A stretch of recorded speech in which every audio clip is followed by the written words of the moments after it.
আমাদের যে ঘটনাটা আজকে, এই ঘটনাটার প্রেক্ষাপট সম্পূর্ণভাবে এই ব্রিজটাকে নিয়ে। দিন 15 আগে ঠিক আমি আপনাদেরকে ঠিক যে ব্রিজটা দেখালাম, এই ব্রিজের এই লোকেশনে একটা মানে ঘটনা ঘটে গেছে। ঘটনাটা আমার কাছে খুবই অদ্ভুত লাগছে, আবার জিনিসটা খুবই ভয়ঙ্কর। আসলে যারা ব্যাখ্যা করছে বা যারা আসলে এক্সপিরিয়েন্স করছে তাদের কথা মতো জিনিসটা আসলে সত্যি। আপনি যদি নিজে চিন্তা করেন বা আপনি যদি এই ধরনের একটা প্লেসে আপনি এই ধরনের একটা ঘটনা দেখেন, আপনি ডেফিনেটলি ভয় পাবেন। এই প্লেসটা হচ্ছে ঠিক বেড়াইর যে ঘাটটা আছে, বেড়াইদের যে নদীটা, এই যে নদীর পারে, নদীর এই পারে হচ্ছে নাওরা। ঠিক এই নাওরার যে রাস্তাটা আছে, এই রাস্তার সামনে এই মোড়ে, ঘাটের মোড়েটা হচ্ছে এই ব্রিজটা। এইখানে দিন 15 আগে যে ঘটনাটা ঘটছিল, এইখানে হচ্ছে দুইটা টিম আসছিল। ওরা হচ্ছে জাস্ট পিকনিক করার জন্য আসছিল। আসার জন্য ওরা এই যে এখানে দেখতে পাচ্ছেন, ঠিক এখানে হচ্ছে ওরা চুলা জ্বালায়। এইখানে একটা চুলা জ্বালাইছিল এবং আর একটা চুলা হচ্ছে ঠিক আমার হাতের ঠিক ওই জায়গাটায়, ওইখানে একটা হচ্ছে তারা চুলা জ্বালাইছিল। রাত্রেবেলা তারা প্রকৃতির ডাকে সাড়া দেওয়ার জন্য দুইটা ছেলে হচ্ছে বের হইছে। ওরা রাত্রেবেলা হচ্ছে ক্যাম্প ফায়ারিং এর জন্য এখানে আগুনটা জ্বালায় এবং ঠিক ওই যে ওইখানে হচ্ছে আগুন বলতে হচ্ছে ওরা ওইখানে রান্নার কাজ করছে, খাওয়া দাওয়ার কাজগুলো করছে এবং এইখানটা হচ্ছে ওদের তাঁবুর পজিশনটা এখানে ওদের ছিল। ওরা রাত্রেবেলা প্রকৃতির ডাকে যখন সাড়া দেওয়ার জন্য ওরা ঠিক ওই ব্রিজের কাছাকাছি, ওই যে যেখানে হচ্ছে রান্না করছে ওই পর্যন্ত ওরা বের হইছে। ওরা বের হওয়ার পরে ওরা দুজন মানে ক্লেম করছে যে এই যে এখানে যে ব্রিজটা দেখতে পাচ্ছেন, এই ব্রিজের থেকে মানে দুইটা মানে গলায় ফাঁস নেওয়া অবস্থায় দুইটা বডি মানে ঝুলতেছে।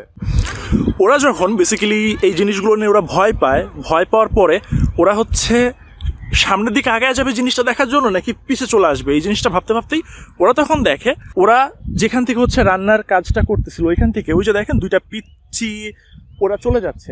ওইখানে আর একটা লোক ঠিক ওইখানে মানে বসে আছে, বসে সে কান্না করতেছে। ওইখান থেকে সে যখন কান্না করার ওই দৃশ্যটা দেখছে, ওরা দুইজন তখন ভাবছে যে সামহাও কোনো একটা ঘটনা ঘটছে। আসলে বিপদ যখন আসে তখন মানুষের তো আসলে স্বাভাবিকভাবে মস্তিষ্ক কাজ করে না। ওরা যখন মানে ওই লোকটার কাছে গেছে যে কান্না করতেছে, সে বলতেছে যে তাদের দুইটা ডেড বডি ওইখান থেকে ঝুলতেছে, তাদের কাছ থেকে সহযোগিতা চাচ্ছে। এখন ওরা ওইটা দেখে ওরা যে ওইখান থেকে ব্যাক করে ফিরে আসবে, ফিরে আসার পর ওদের সাথে যে আরো 4-5 জন আছে বা ওরা যে দুইটা তাঁবুতে আরো যেসব মেম্বাররা আছে তাদেরকে যে ডাকবে, ওদের ওই জিনিসটা হচ্ছে সেন্সটা তখন কাজ করে নাই। সেন্সটা কাজ না করার কারণে ওরা দুজন করছে কি, ওই লোকের সাথে হেঁটে হেঁটে ওই ব্রিজের মাঝে একদম মানে ব্রিজটার একদম ওই যে দেখেন ব্রিজটার একদম মাঝে ওরা উপরে যা চলে গেছে।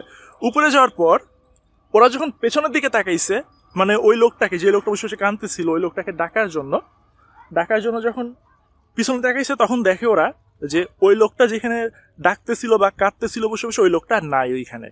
ওরা এটা দেখার সাথে সাথে যখন দেখছে লোকটা নাই, ওরা তখন সাথে সাথে করছে কি, ব্রিজ থেকে ওরা নিচের দিকে তাকাইছে। নিচের দিকে তাকানোর সাথে সাথে দেখে ওইখানে যে ওরা দুইটা ডেড বডি দেখতেছিল যে ঝুলতেছে রশির সাথে, ওই দুইটাও এখানে নাই। ওরা এটা দেখে ওরা প্রচন্ড ভয় পায়। ওরা যখন ওইখান থেকে যখন চিৎকার করে যখন হেল্প চাইতেছিল, তখন হচ্ছে ওদের তাঁবু থেকে অন্যরা বের হয়ে আসলে ওদেরকে মানে অনেকটা মানে কি বলবো, মানে অশান্তভাবে আসলে ওদেরকে উদ্ধার করে। যে ওরা আসলে মানে স্বাভাবিকভাবে আসলে তখন ওদের সেন্সটা আসলে ছিল না, ওরা ভীষণ ভয় পাইছিল। এরপর হচ্ছে ওরা ওই রাত্রেবেলাতেই এখানে যে সিকিউরিটি গার্ড যারা থাকে হচ্ছে যে সাইডে জমি টমিগুলো পাহারা দেয়, ওরা ওদের সহযোগিতা নিয়ে ওরা এখান থেকে হচ্ছে পরে চলে যায়। এই হচ্ছে বেসিক্যালি কাহিনী।